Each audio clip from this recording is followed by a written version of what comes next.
I'm Karyn Bryant for MMA H.E.A.T, and I'm here with Rashad Evans, former light heavyweight champion of the world and #1 contender again, right? Yes. Feeling good? I feel real good, man. I feel like I got it. After the fight, got a chance to let my body recover. Yeah. And I've been training a little bit since then, so I'm just relaxing. I have to imagine that it felt pretty good. Sort of delayed satisfaction, but beating Rampage had to feel pretty sweet. Oh, it felt good, man. I mean, I wish it would have ended like how it began in the first 15 seconds of the fight. Yeah. But it didn't, man. It went to decision, but it still was so sweet because I got to systematically break them down through the whole fight, you know. And there'll be no like, oh, you caught him and that's why you won, or nothing like that. It was a decisive win, you know, for 3 rounds. Right.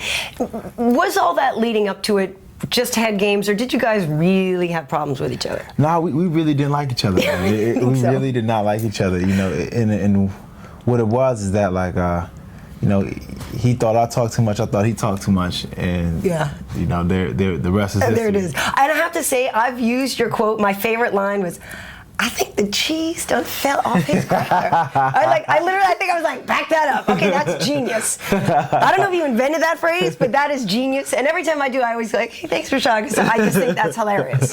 Yeah, man, that's old meathead inspired that. Yeah, nice. Because that's the thing is, you know, Rampage is a fun guy to watch, but I'm sometimes not sure if he's genius or if he really is a little bit crazy. No, I think he's a little bit of both. That's what makes him kind of funny, because he's so genuine sometimes with some of the things he's saying off the wall. You never know what he's going to say next. So that's what kind of makes him funny, but I think he is a little bit crazy too.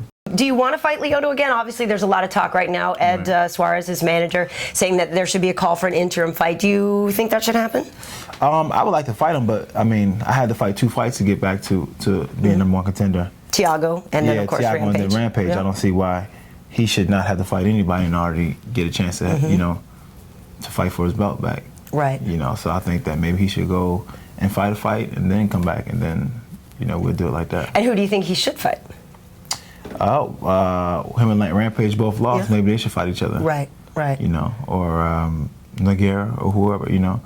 I think there's a lot of good light heavyweights that he can fight, or just somebody he can fight to kind of get his footing back, get his style back, get his feeling back again, you know. But I think that I think when you make us fight each other right now, you eliminate 2 top competitors. Right. You know, so, you know, say for instance, I fight him, then we eliminate each other, and then one of us has to go back down, and then that only leaves room for one to go forward, and then, you know, it leaves a gap. So the word is that Shogun could be out until March. Do you think that that's too long? Do you think there even needs to be an interim fight?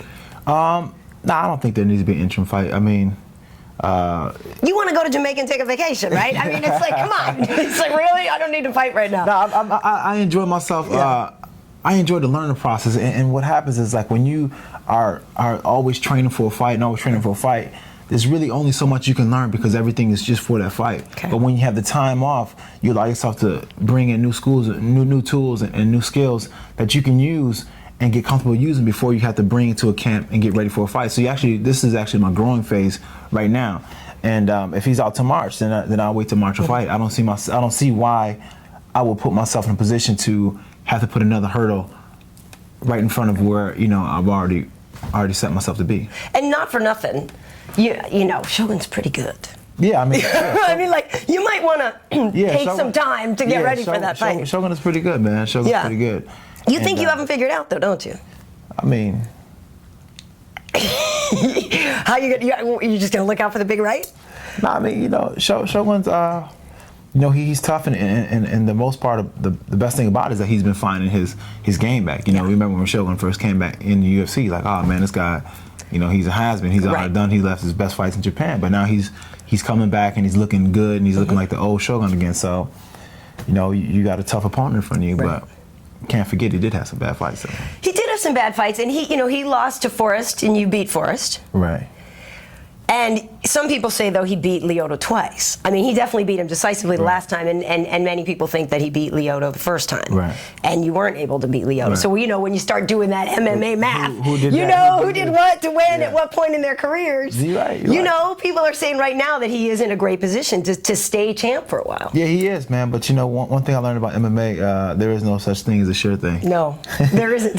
So just when you think somebody's going to be the best champion forever for a long time, it doesn't happen, and that just goes to show how good our weight class is. You know, I mean, nobody can hold the title because of the fact that we're pretty much all leaving in some respects. Right. You know, and just when you think one guy's going to be the one who dominates and nobody got a style, then somebody else comes along and they top him, and then you know it just goes like that. I think it may just go like that for a while till somebody clearly steps up and just be like, you know what, this is the skill level. I'm gonna keep it here. You guys got to catch up.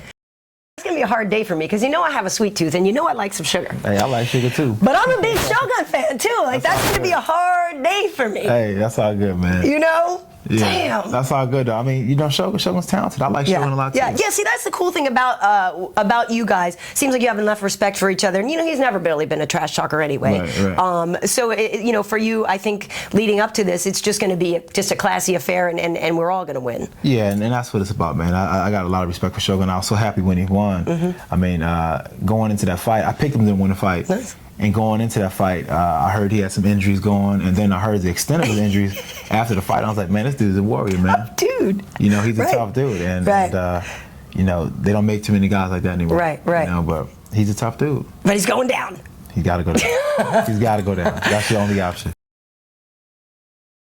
I'm Suga Rashad Evans, and you're watching MMA Heat.